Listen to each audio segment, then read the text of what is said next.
नमस्कार मित्रांनो, तूही रे माझा मितवा या मालिकेत उद्याच्या भागात असं दाखवलं आहे की राकेशला लागलेलं असतं आणि तो मुद्दामनं स्वतःला जखम करून आलेला असतो. कारण की त्याला हे दाखवून द्यायचं असतं की माझा ॲक्सिडेंट झाला आहे म्हणून मला यायला उशीर झाला आहे. हे दाखवण्यासाठी तो मुद्दामनं स्वतःच्या डोक्यावर जखम करून घरी येतो. आणि तेव्हा मामा त्याला म्हणतात, अहो तुम्हाला लागला आहे जावई बापू. तेव्हा तो म्हणतो, हो हो मला लागला आहे. तेव्हा तेव्हा मामा म्हणतात की तुम्ही दवाखान्यात का नाही गेला. तेव्हा राकेश म्हणतो की अंजलीला बरं नाही, मी कसं दवाखान्यात जाऊ, मला सुचेल तरी का.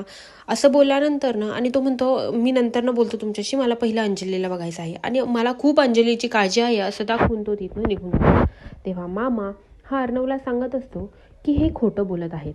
तेव्हा अर्णव म्हणतो, का तुम्हाला का असं वाटतंय. तेव्हा म्हणतो ह्यांची जखम ताजी आहे आणि ताजी जखम त्यांनी आत्ताच केलेली आहे असं फील होत आहे.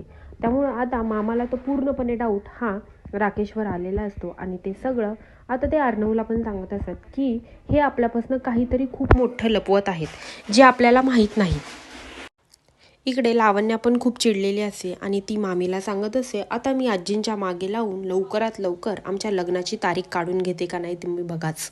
आणि ह्या ईश्वरीच्या नाकावर टिचून मी लग्न पण करून दाखवते का नाही ते बघाच, असं हे सगळं ती मामीला सांगत असते. कारण की आता ईश्वरीला कळून चुकलेलं असतं की अर्णवचं तिच्यावर प्रेम नाही, मलाच मागं लागून लग्न केलं पाहिजे, नाही तर ऐनवेळी त्याचा तो डिसिजन चेंजही करू शकतो. त्यामुळं ती आता ठरवत असते की मी आता लवकरात लवकर आजींच्या मागे लागून लवकरात लवकर आमच्या लग्नाची तारीख काढून मी आता लग्न करणार आहे, असं सगळं ती मामीला सांगत असते.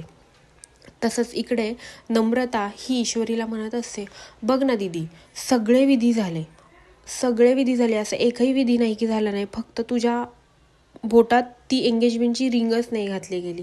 हा काहीतरी संकेत नाही का, तुला असं काही वाटत नाही का. तेव्हा आता ईश्वरीच्या मनात पण आता कुठे ना कुठे संशयाला जागा आलेली असते. कारण की ईश्वरीलाही हे राकेशजी सोबत लग्न वगैरे काही करायचं नसतं. आता पुढे जाऊन ह्या राकेशचा खरा चेहरा सगळ्यांच्या समोर येईल का हे पाहण्यासाठी विसरू नका तूही रे माझा मितवा आणि माझ्या चॅनलला लवकरात लवकर सबस्क्राईब करा. धन्यवाद.